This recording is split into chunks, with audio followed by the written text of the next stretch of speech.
Hello नमस्कार सभी UPSC students को। मेरा YouTube channel only UPSC civil exam 88 by Dhanjilal sir, इस चैनल को आप लाइक सब्सक्राइब शेयर जरूर करें। आज हम पढ़ रहे हैं संविधान की आलोचना।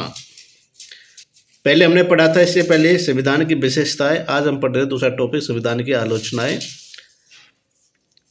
भारत का संविधान जैसा कि संविधान सभा द्वारा बनाया और अंगीकृत किया गया को आलोचना निम्नलिखित आधारों पर की जा सकती है। जैसे उधार का संविधान। आलोचक कहते हैं कि भारतीय संविधान में नया और मौलिक कुछ भी नहीं है, वे इसे उधार का संविधान कहते हैं और उधारी का एक बोरी अथवा एक होच पाँच कॉन्स्टिट्यूशन दुनिया के संविधानों के लिए विभिन्न दस्तावेजों की पाबंदगिरी। लेकिन ऐसी आलोचना पक्षपात पूर्ण एवं अतार्किक है।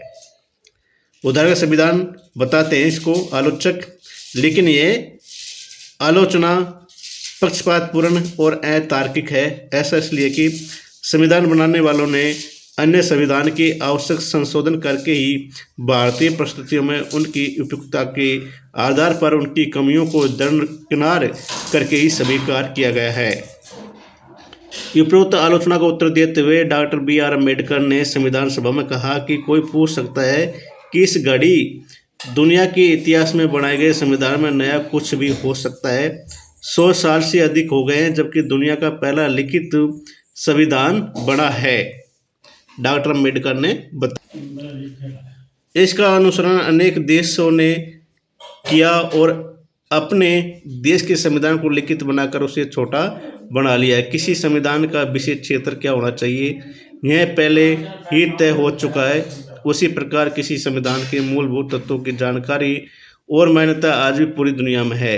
इन तथ्यों को ध्यान में रखते हुए सभी संविधानों में मुख्य प्रावधानों में समानता दिख सकती है। केवल एक नई चीज़ यह हो सकती है कि किसी संविधान में जिसका निर्माण इतने विलंब से हुआ है कि उसमें गलतियों को दूर करने और देश की ज़रूरतों के अनुरूप उसको टालने की विविधता उसमें मौजूद रहे। यह दोषारोपण है कि यह संविधान अन्य देशों के संविधान को नकल है। मैं समझता हूँ कि संविधान के अत्यष्ट अध्ययन पर आधारित नहीं है। ये डॉक्टर B.R. अम्बेडकर ने बताया था। 1935 के अधिनियम की कार्बन कॉपी। आलोचना में कहा गया कि संविधान निर्माताओं ने बड़ी संख्या में भारत सरकार अधिनियम 1935 के प्रावधान भारत के संविधान में डाल दिए हैं। इससे संविधान को 1935 के अधिनियम की कार्बन कॉपी बनकर रह गया या फिर उसको इस संशोधित रूप। उदाहरण के लिए एन श्रीनिवासन ने कहा, किसने कहा?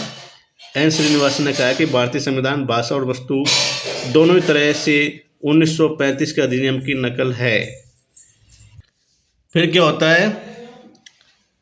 उसी प्रकार सर आइबर जेनिक्स ने ब्रिटिश संविधान वक्ता ने कहा कि संविधान भारत सरकार अधिनियम 1935 से सीधे निकलता है, जहाँ से वास्तव में अधिकांश प्रावधान के पाठ बिल्कुल उतार दिए गए हैं।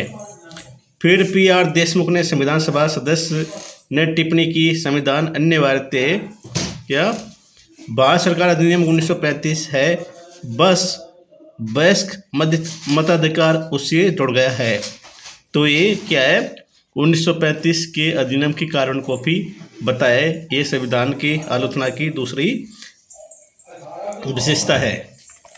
फिर है नेक्स्ट, भारतीय अथवा भारतीय विरोधी।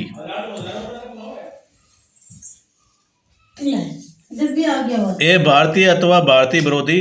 आलोचकों के अनुसार भारत का संविधान भारतीय विरोधी है क्योंकि यह भारत की राजनीतिक परंपराओं अथवा भावनाओं को प्रतिनिधित्व नहीं करता। उनका कहना है कि संविधान की प्रकृति विदेशी है, जिससे यह भारतीय परिस्थितियों के लिए अनुपयुक्त है एवं अकारण है।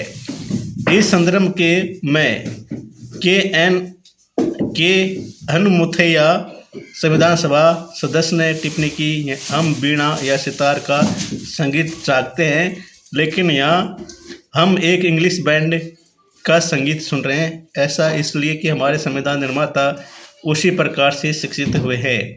उसी प्रकार लोकनाथ मिश्र ने एक अन्य संविधान सभा सदस्य ने संविधान की आलोचना करते हुए इसे पश्चिम का दासवत अनुकरण बल्कि पश्चिम को दासवत आत्मसमर्पण कहा। फिर है गांधीवाद से दूर संविधान, ये चौथी आलोचना है। आलोचकों के अनुसार भारत का संविधान गांधीवादी दर्शन और मूल्यों का प्रतिबिंबित नहीं करता है, जबकि गांधी जी हमारे राष्ट्रपिता है। उनका कहना है कि संविधान ग्राम पंचायत तथा जिला पंचायत के आधार पर निर्मित होना चाहिए। इस संदर्भ में वही सदस्य KN मथैया ने कहा, यह वही संविधान है जिसे महात्मा गांधी कभी नहीं चाहते हैं। नए संविधान को उन्होंने विचार किया। टीका प्रकाशम संविधान सभा के एक और सदस्य इस कमी का कारण गांधी जी के आंदोलन में अम्बेडकर की सहभागिता का नहीं होना, साथ ही गांधीवादी विचारों के प्रति उनका तीव्र विरोध बताते हैं।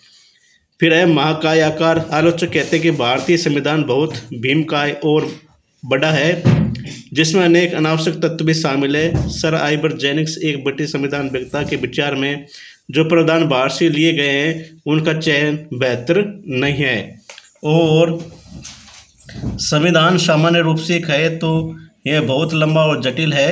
इस संदर्भ में HB कामत संविधान सभा के सदस्य ने टिप्पणी की प्रस्तावना जिसे क्रीट का हमने अपनी सभा के लिए चयन किया था वह एक आती है, यही शायद इस तत्व के अनुरूप ही है। हमारा संविधान भी दुनिया में बने तमाम संविधानों में सबसे बड़ा है। ठीक है, उन्होंने ये बात कही। महाकाय आकार। फिर है वकीलों का शोरग। आलोचकों के अनुसार भारत का संविधान अत्यंत विविधतापूर्ण तथा बहुत जटिल है। उनके विचार में जिस कानूनी भाषा और मुहावरों का संकलन किया है उनके चलते संविधान एक जटिल दस्तावेज बन गया है। भाई सर आइवर जेनिंग्स ने इसे वकीलों का स्वर्ग कहा है। किसने कहा वकीलों का स्वर्ग? सर आइवर जेनिंग्स ने। तो आज हमने भारतीय संविधान की आलोचना पढ़ ली। क्या उदार का संविधान, फिर 1935 की अधिनियम की कार्बन कॉपी, फिर अभारतीय तथा भारतीय विरोधी, फिर गांधीवाद से दूर संविधान, महाकाय आकार और वकीलों को स्वर्ग। तो ये आज भारतीय संविधान की आलोचना होगी। अब हमारा नेक्स्ट पार्ट अगले दिन आएगा। प्लीज़ मेरे इस चैनल को आप लाइक सब्सक्राइब शेयर जरूर करें। जय हिंद, जय भारत।